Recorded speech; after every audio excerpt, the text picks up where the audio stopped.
Olá, amigos, olá, minhas amigas, olá, companheiros e companheiras. Estamos aqui de volta e hoje é segunda-feira e hoje nós vamos fazer um movimento um pouco mais radical, digamos assim. Vamos encerrar esse tema relacionado aí a essa questão da relação sociedade-natureza e etc e tal, e vamos encerrar esse projeto, não? Porque de alguma maneira o diálogo que nós imaginávamos que teríamos, essa ideia de que receberíamos uma série de questões e proposições e tudo mais, e a possibilidade de fazermos uma série de entrevistas com quem estudou e usou essa coleção, isso foi se tornando cada vez mais distante enquanto projeto. Então, de alguma maneira, o que nós poderíamos dizer é que uma parte considerável desses conteúdos que estamos trabalhando, do ponto de vista conceitual, eles são ainda muito interessantes, mas eles mereceriam ser retrabalhados com novos dados, com novas possibilidades. Dos últimos 40 anos, o mundo sofreu mudanças bastante importantes. Então, não basta avaliar um livro, é necessário que a gente faça outro. E como a ideia de fazer um outro livro é algo nesse momento absolutamente inviável e distante, então nós vamos terminar essa nossa conversa hoje, por aqui, não é? O que eu gostaria é bom, de alguma maneira, vou retomar aqui a discussão, fechar a discussão e depois a gente conversa mais um pouquinho sobre isso, tá bom? Muito bem. Então, de fato, o que nós temos aqui é uma discussão sobre ter e usufruir, não é? A ideia que, de alguma maneira, estabeleceu, digamos assim, essa nossa relação a geologia, a chamada geografia física, né, foi no sentido de estabelecer em que medida, de fato, esta tal dessa geografia física, ela não era, na verdade, uma expressão da própria relação que a sociedade tem com os demais elementos que compõem a nossa realidade. Então, de alguma maneira, a ideia de que existe um relevo, claro, existe um clima, existe uma hidrografia, existe uma vegetação, uma biogeografia e coisas desse gênero, mas de qualquer maneira, tudo isso são o que nós falamos sobre essas coisas está diretamente associado à maneira pela qual e com a qual nós nos relacionamos com todos esses elementos. Então, não existe, na verdade, um relevo que seja relevo em si mesmo, não é? Porque o que nos interessa do relevo, as coisas que nós prestamos atenção sobre ele, não são as mesmas coisas que, porventura, outros animais com outras perspectivas, outras, ou mesmo nós, os seres humanos, em outros momentos históricos, ou neste mesmo tempo em que vivemos, mas outras formas de se relacionar socialmente, olham para a mesma coisa.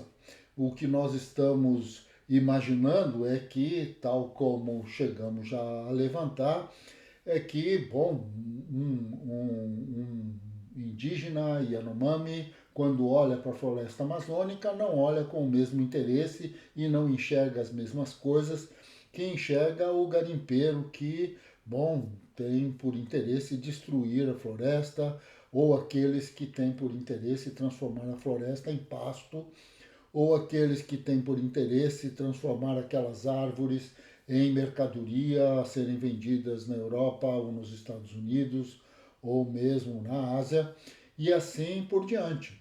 A floresta é a floresta, a planície amazônica é uma planície, mas isso não tem o mesmo sentido para as diferentes sociedades e diferentes situações. Então, o que nós podemos dizer é que tanto o relevo, quanto a hidrografia, quanto o clima e tudo mais são questões de uma sociedade e de uma relação, não são questões vazias.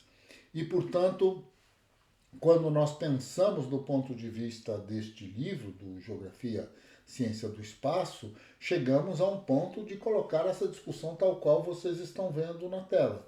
A produção mineral, existe uma diferença entre ter e usufruir, sem dúvida nenhuma, não é? Porque no final das contas, a grande questão é que uh, os preços, não é? Os valores naquela época, né? Os valores desses elementos minerais, hoje isso está muito transformado, esses valores já não batem mais com a realidade, até porque outros minerais entraram no jogo. Hoje em dia, esses minerais estratégicos, essas chamadas terras raras, bom, disputam com diamantes, ouro e coisas desse gênero, ou com o ferro, dependendo da quantidade, ou urânio e tudo mais, né? A alumina, a bauxita, e tudo isso envolve um jogo que está diretamente relacionado a eu ter ou não a disponibilidade desses minerais, mas muito mais do que isso, é que essa disponibilidade de minerais ela está diretamente relacionada à possibilidade, então, de que ela se transforme em mercadoria. Isto é, onde é que eu vou transformar este ou aquele mineral em produtos? Como é que eu faço para disponibilizar o mineral bruto no mercado internacional ou então, bom, acumular sobre ele um conjunto de trabalhos e, portanto, de valor? E é nesse sentido, então, que a ideia de relevo, a ideia de geologia, a ideia do que é uma bacia sedimentar e em que medida isso tem petróleo ou não, tem carvão ou não, e em que época da sociedade o carvão tinha uma determinada importância e hoje que importância tem bom, o carvão mineral e que sentido ele tem do ponto de vista da formação econômica. Então, a grande questão para nós, de alguma maneira, já não é discutir de fato se uma determinada coisa está disponível ou não, se ela existe e se a pesquisa geológica resolve o nosso dilema ou não. A grande questão para nós é saber em que medida as leituras que a geologia faz, que a geomorfologia faz, que a hidrografia faz, que a climatologia faz, essas leituras estão a serviço de quê? Estão a serviço de responder a que tipo de demanda, a que tipo de sociedade e a que tipo de modo de vida, como diriam os geógrafos mais clássicos. Né? Então, nesse sentido, a nossa discussão ela começa a tomar outras formas. Quer dizer, este livro, apesar de ter quase 40 anos, ele já trazia para a gente uma leitura muito diferenciada e muito importante sobre essa relação entre a sociedade e os elementos que compõem a própria forma de organizar uma sociedade. Não estamos discutindo aqui, vejam bem, não estamos discutindo coisas tipo população. Claro que nós poderíamos dizer que existe muito mais gente hoje na Índia do que na China, sabemos disso, na época que escrevemos esse livro era o contrário. Mas assim, é exatamente disso que nós estamos falando, da grande quantidade de pessoas, porque na verdade a grande quantidade de pessoas está diretamente associada à capacidade de produção, à circulação de mercadorias, ao volume de riqueza que se é capaz de produzir e assim por diante. Então essas coisas não se resolvem discutindo uma população que não seja uma sociedade. Não basta ter poucas pessoas ou muitas pessoas velhas ou muitas pessoas jovens e coisas desse gênero. Isso não é suficiente se não está inserido no contexto de uma forma de organização e de relação. É por isso mesmo que, quando nós colocamos aqui a ideia de que existe uma necessidade de se transformar ferro em aço e, portanto, um determinado sistema fabril, que é a siderurgia, o que nós estamos falando é que ter ferro concentrado num determinado lugar pode, e sem dúvida nenhuma está associado a uma determinada dinâmica geológica, mas a importância disso para o próprio estudo da geologia e para o estudo da geografia e da geomorfologia está associado ao fato de necessitarmos ou não de aço. E isso está diretamente relacionado a termos ou não a possibilidade de, dentro deste ou daquele país, exportando de forma bruta ou não, bom, termos siderúrgicas. E essas siderúrgicas, sem dúvida nenhuma, precisam produzir matérias-primas, porque nós temos interesse em que tudo isso se transforme em geladeiras, em fogões, em automóveis, em isso, em aquilo, e assim por diante. Quando esse tipo de matéria-prima já não fizer mais sentido para a produção dessas mercadorias que fazem parte do contexto geral das relações capitalistas, então, bom, ter ferro ou ter aço ou ter a siderúrgica não terá mais importância. Essa é a questão, não é? Quer dizer, o entendimento, portanto, da noção que nós temos de relevo, ou seja lá o que for, está diretamente associado a pensarmos de que tipo de sociedade nós estamos falando. Nós não estamos falando de qualquer sociedade, nós estamos falando da sociedade capitalista, não é? Então, nesse sentido, o texto do livro vai nos mostrar justamente que essa condição para entendermos para entendermos isso tudo, basta considerar que as usinas siderúrgicas são indústrias que exigem capital intensivo, ou seja, o volume de capital envolvido no processo é muito grande. Essa é, inclusive, a razão pela qual, nos poucos países onde se contraíram empréstimos para financiar a siderurgia, as empresas constituídas para realizar o empreendimento são, em geral, propriedades exclusivas do Estado ou, então, deste em associação com empresas multinacionais. Veja só por onde que o texto vai. Ele vai andando desde a produção do ferro e da disponibilidade até o volume de investimento de capital e a capacidade de organização do Estado ou do capital privado em transformar este ferro em aço e transformar esse aço em outros tantos de milhares de produtos. A grande questão, portanto, é que nós estamos necessitando retomar uma discussão sobre a geografia.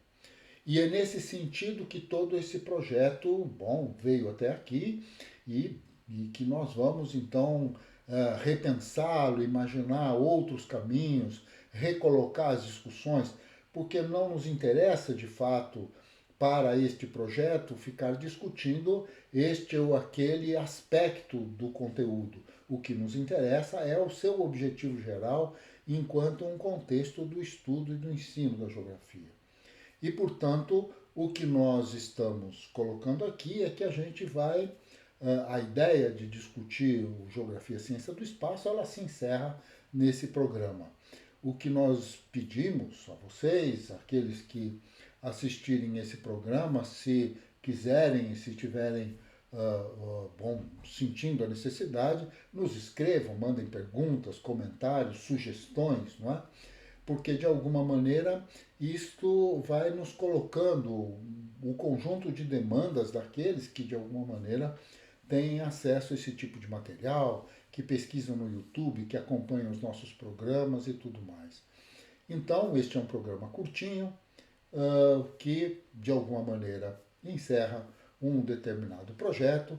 Espero que de alguma forma a gente tenha ajudado, não é, dentro desse debate e que vocês nos ajudem então a ir para frente, a tomar outros temas, a nos concentrarmos de outra maneira, de uma maneira que a gente possa criar mais, fazer mais, não é? E disponibilizar um material mais efetivo, né, para o estudo de todos aqueles que acompanham, que gostam da geografia e que fazem da geografia uma profissão, como professores, como pesquisadores, como planejadores, seja como for.